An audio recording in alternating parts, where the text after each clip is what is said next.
ओम गंगणपते नमः। जय श्री कृष्ण दोस्तों, आइए आज हम पढ़ते हैं श्री साई चरित्र का अध्याय 48 भक्तों के संकट निवारण के बारे में जानते हैं।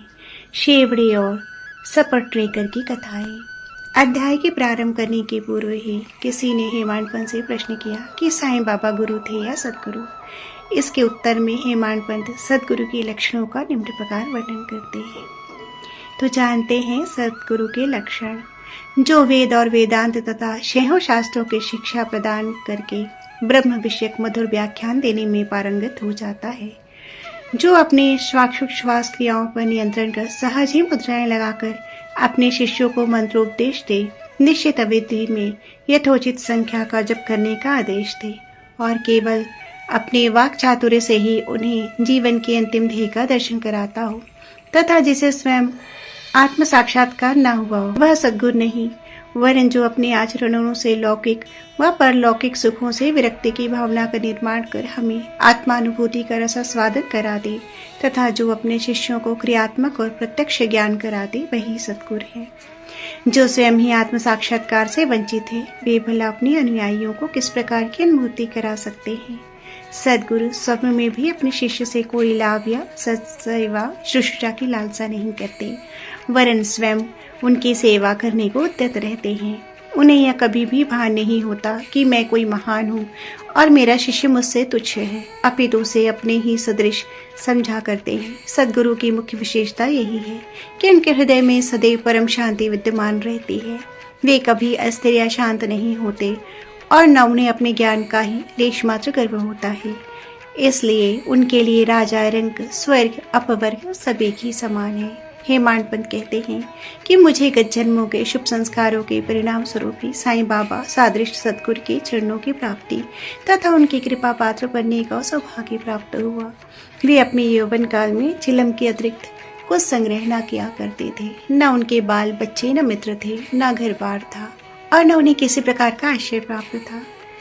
18 वर्ष की अवस्था से ही उनका मनोनिग्रह बड़ा विलक्षण रहा। वे निर्भय होकर निर्जन स्थानों में विचरण करते तथा सदा आत्मलीन रहते थे। वे सदैव भक्तों की निस्वार्थ भक्ति देखकर ही उनकी इच्छानुसार आचरण किया करते थे।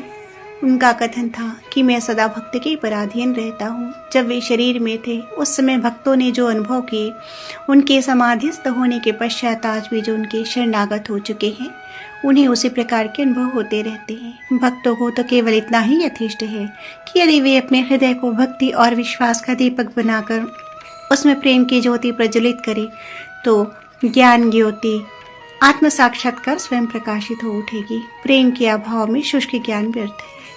ऐसा ज्ञान किसी को भी लाभप्रद नहीं हो सकता। प्रेम भाव में संतोष नहीं होता। इसलिए हमारा प्रेम असीम और अटूट होना चाहिए।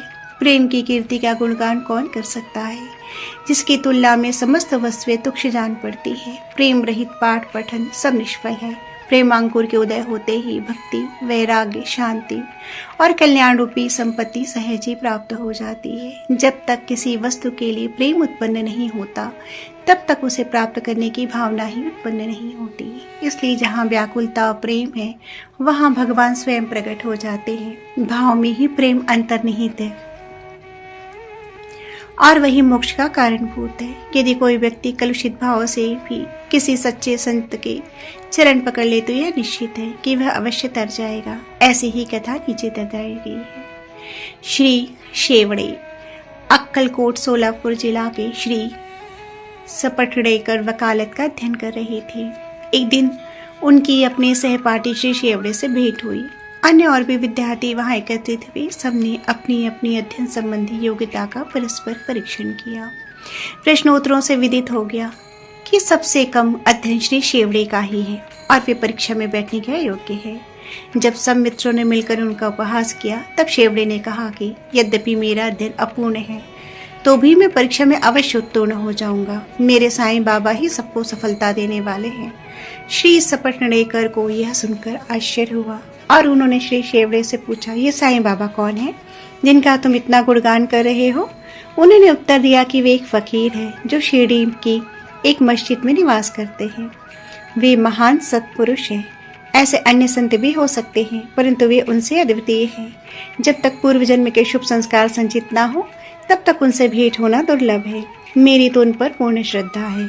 उनके श्रीमुख से निकले वचन कभी असत्य नहीं होते हैं। उन्होंने मुझे ही विश्वास दिलाया है कि मैं अगले वर्ष परीक्षा में अवश्य उत्तीर्ण हो जाऊंगा। मेरा भी अटल विश्वास है कि मैं उनकी कृपा में परीक्षा में अवश्य ही सफलता पाऊंगा। श्री सपटनेकर को अपने मित्र के ऐसे विश्वास पर हंसी आ गई और साथ ही साथ श्री साईं बाबा का भी उन्होंने उपहास किया। भविष्य में जब शेवड़े दोनों परीक्षाओं में उत्तीर्ण हो गए तब सपटनेकर को यह जानकर बड़ा आश्चर्य हुआ। आइए श्री सपटनेकर के बारे में जानते हैं। श्री सपटनेकर परीक्षा में उत्तीर्ण होने के पश्चात अक्कलकोट में रहने लगे और वहीं उन्होंने अपनी वकालत आरंभ कर दी। 10 वर्षों के पश्चात सन 1913 में उनके इकलौते पुत्र की गले की बीमारी से मृत्यु हो गई, जिससे उनका हृदय विचलित हो चुका। मानसिक शांति प्राप्त करने हेतु उन्होंने पंढरपुर, गाड़गापुर और अन्य तीर्थ स्थानों की यात्रा की, परंतु उनकी अशांति पूर्ववत ही बनी रही। उन्होंने वेदांत का भी श्रवण किया, परंतु वह भी व्यर्थ सिद्ध हुआ। अचानक उन्हें शेवड़े के वचनों तथा श्री साईं बाबा के प्रति उनके विश्वास की स्मृति हो आई और उन्होंने विचार किया, मुझे भी शिरडी जाकर बाबा के दर्शन करना चाहिए। वे अपने छोटे भाई पंडित राव के साथ शिरडी गए। बाबा के दर्शन कर उन्हें बड़ी प्रसन्नता हुई। जब उन्होंने समीप जाकर नमस्कार शुद्ध भाव से श्रीफल भेंट किया तो बाबा तुरंत क्रोधित हो उठे, बोले, निकल जाओ यहाँ से। सपटनेकर का सिर झुक गया और वे कुछ हटकर पीछे बैठ गए। वे जानना चाहते थे कि किस प्रकार उनके समस्त उपस्थित होना चाहिए। किसी ने उन्हें बालाशिम का नाम सुझा दिया। सपटनेकर उनके पास गए और उनसे सहायता करने की प्रार्थना करने लगी। तब वे दोनों बाबा का एक चित्र लेकर मस्जिद को आए। बाबा शिम्पी ने अपने हाथ में चित्र लेकर बाबा के हाथ में दे दिया और पूछा कि यह किसका चित्र है। बाबा ने सपटनेकर की ओर संकेत करके कहा, यह तो मेरे यार का है। यह कहकर वे हंसने लगे और साथ ही सब भक्त मंडली भी हंसने लगी बाबा शिम्पी के इशारे पर।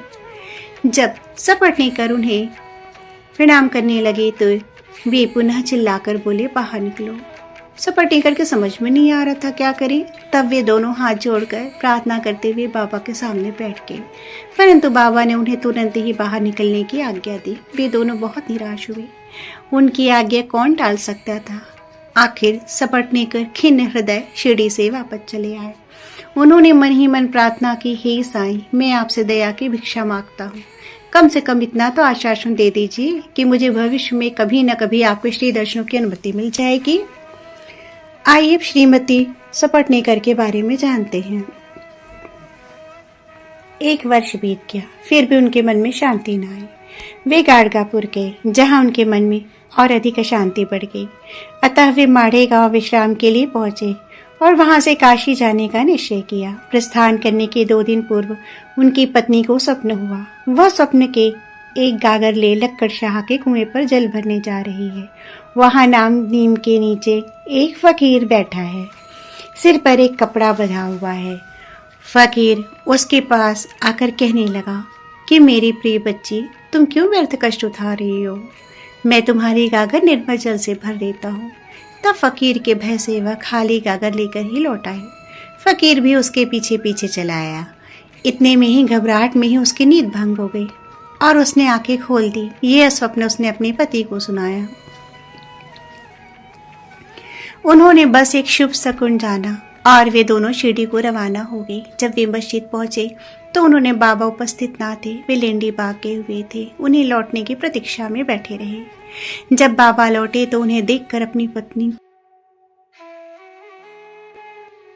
देखा। उनकी पत्नी को बड़ा आश्चर्य हुआ, क्योंकि स्वप्न में जिस फकीर के दर्शन किए थे उनकी आकृति बाबा से बिल्कुल मिलती जुलती थी। उसने अति आदर सहित बाबा को प्रणाम किया और वहीं बैठे बैठे उन्हें निहारने लगी। उनका विनम्र स्वभाव देखकर बाबा अत्यंत प्रसन्न हो गए। अपनी पद्धति के अनुसार वे एक तीसरे व्यक्ति को अपने अनोखे ढंग से कहानी सुनाने लगे। मेरे हाथ, उदर, शरीर तथा कमर में बहुत दिनों से दर्द हुआ करता था। मैंने अनेक उपचार किए, परंतु मुझे कोई लाभ न पहुंचा। मैं औषधियों से ऊब उठा, क्योंकि मुझे उनसे कोई लाभ नहीं हो रहा था। परंतु अब मुझे बड़ा अचंभा हो रहा है कि मेरी समस्त पीड़ा एकदम ही जाती रही। यद्यपि किसी का नाम नहीं लिया गया था, परंतु यह चर्चा स्वयं श्रीमती सपटनेकर की थी। उनकी पीड़ा जैसे बाबा ने अभी कहा सर्वथा मिट गई और वे अत्यंत प्रसन्न हो गए। अब संतति दान के बारे में जानते हैं। तब श्री सपटनेकर दर्शनों के लिए आगे बढ़ी, परंतु उनका पूर्वोक्त वचनों से ही स्वागत हुआ कि बाहर निकल जाओ।